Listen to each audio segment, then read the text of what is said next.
Assalamualaikum warahmatullahi wabarakatuh.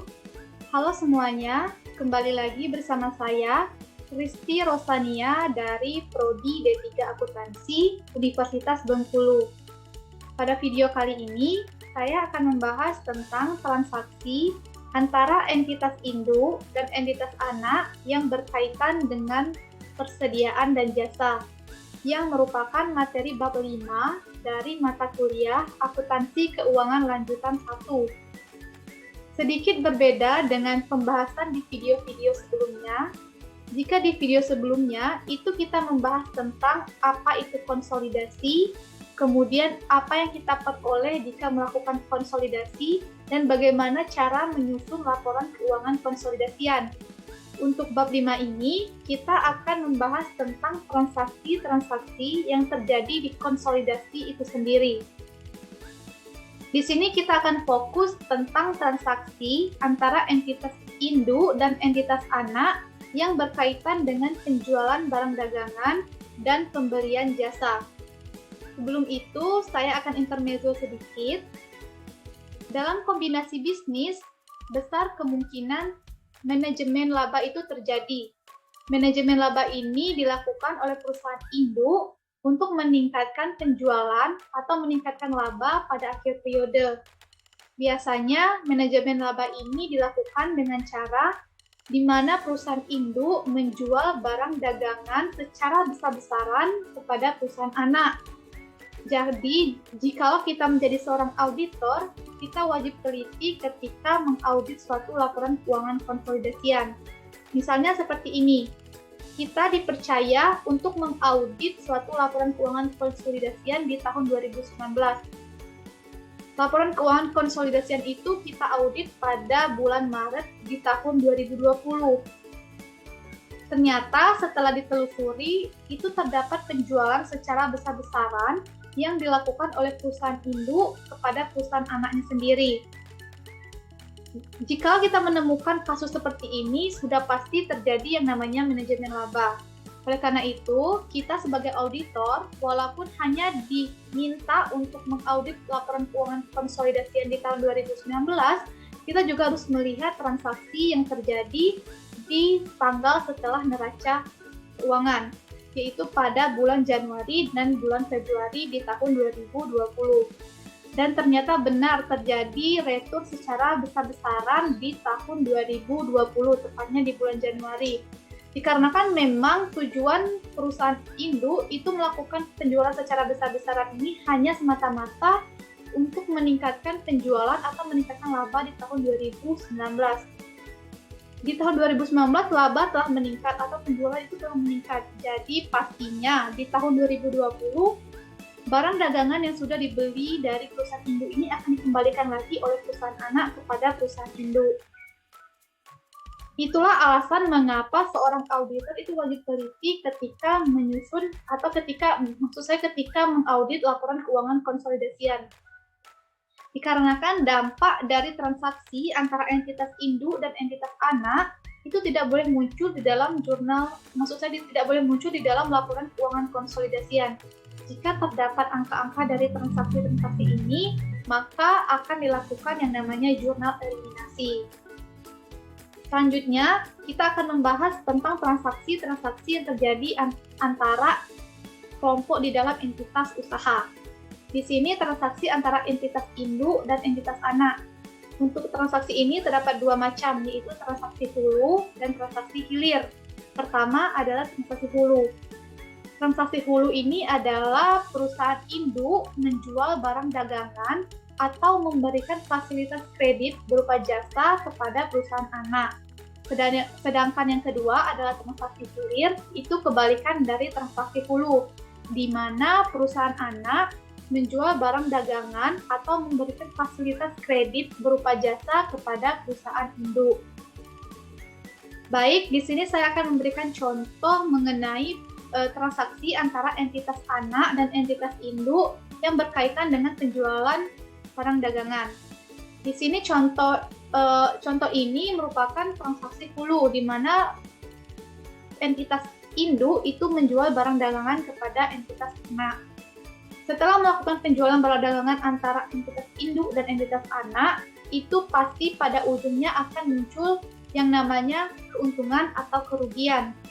Keuntungan atau kerugian ini juga dapat dibagi menjadi dua macam, yaitu keuntungan atau kerugian yang sudah terrealisasi dan keuntungan atau kerugian yang belum terrealisasi.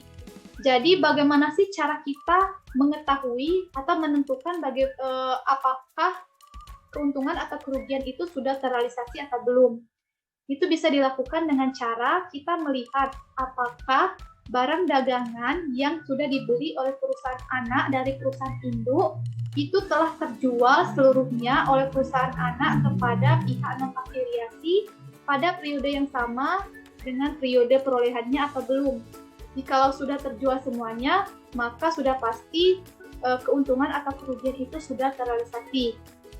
Contohnya seperti ini. PTA sebagai perusahaan induk itu menjual barang dagangan pada PTB sebagai perusahaan anak. Kemudian pada tahun yang sama, perusahaan PTB ini menjual barang dagangan yang sudah dibeli dari perusahaan induk kepada perusahaan non-afiliasi. Jika kasusnya seperti ini, pasti keuntungan atau kerugian itu sudah terrealisasi akibat dari penjualan entitas anak kepada entitas non-afiliasi. Kemudian seandainya jika perusahaan induk menjual barang dagangan kepada perusahaan anak, ternyata sampai akhir periode, misalnya pada akhir periode 2019, ternyata entitas anak belum menjual barang dagangan tersebut kepada entitas non-afiliasi. Kalau kasusnya seperti ini, maka sudah pasti keuntungan atau kerugian itu belum terrealisasi. Jikalau keuntungan atau kerugian itu belum terrealisasi, maka perusahaan induk akan mencatat terdapat yang namanya penangguhan keuntungan atau kerugian. Kemudian seperti yang sudah saya jelaskan di video-video sebelumnya dan juga sudah saya tegaskan di awal video ini, bahwa dampak dari transaksi antara entitas induk dan entitas anak itu tidak boleh muncul dalam laporan keuangan konsolidasian. Jika terdapat angka-angka yang muncul akibat dari transaksi istimewa ini, maka harus dilakukan eliminasi. Jurnal eliminasi yang berkaitan dengan persediaan itu dilihat dari posisi persediaan pada akhir periode. Jika posisi persediaan pada akhir periode itu sudah terjual dengan pihak non-afiliasi, maka jurnal eliminasi dilakukan untuk menghapus angka penjualan dan HPP sebesar angka penjualan persediaan tersebut. Contohnya seperti ini. Misalnya PTA sebagai perusahaan induk menjual barang dagangan kepada PTB sebagai perusahaan anak sebesar 20 juta dan HPP-nya sebesar 15 juta. 15 juta ini merupakan harga perolehan yang dicatat oleh perusahaan induk ketika menerima atau ketika memperoleh barang dagangan ini dari perusahaan non-afiliasi. Kemudian perusahaan anak menjual kembali barang dagangan yang sudah ia beli dari perusahaan induk ini kepada perusahaan non-afiliasi dengan harga jual itu sebesar 25 juta dan HPP sebesar 20 juta. HPP 20 juta ini yaitu harga perolehan yang dicatat oleh perusahaan anak ketika mendapatkan atau ketika memperoleh barang dagangan dari perusahaan induk. Jadi yang boleh muncul di dalam laporan keuangan konsolidasian adalah penjualan antara entitas anak dan juga entitas non-afiliasi, yaitu sebesar 25 juta. Dan HPP yang boleh muncul itu juga merupakan transaksi antara entitas induk dan juga entitas non-afiliasi, yaitu sebesar 15 juta. Jadi penjualan yang dilakukan entitas induk kepada entitas anak sebesar 20 juta dan HPP yang dicatat oleh entitas anak ketika memperoleh barang dagangan dari entitas induk itu harus dieliminasi dikarenakan ini merupakan transaksi antara entitas anak dan entitas induk yang dampaknya tidak boleh muncul di dalam laporan keuangan konsolidasian. Kemudian keuntungan atau kerugian dari transaksi penjualan ini sudah terrealisasi. Mengapa demikian? Dikarenakan penjualan ini sudah terjadi pada periode yang sama dengan periode perolehan barang tersebut. di mana perusahaan induk, maksud saya perusahaan anak, sudah menjual barang dagangan yang sudah dibeli dari perusahaan induk itu kepada perusahaan non-afiliasi, sehingga keuntungan atau kerugiannya telah terrealisasi. Baik, itu saja untuk pembahasan di part kali ini. Untuk contoh-contoh selanjutnya itu akan saya bahas di part yang kedua. Saya ucapkan terima kasih, sampai berjumpa di video-video selanjutnya.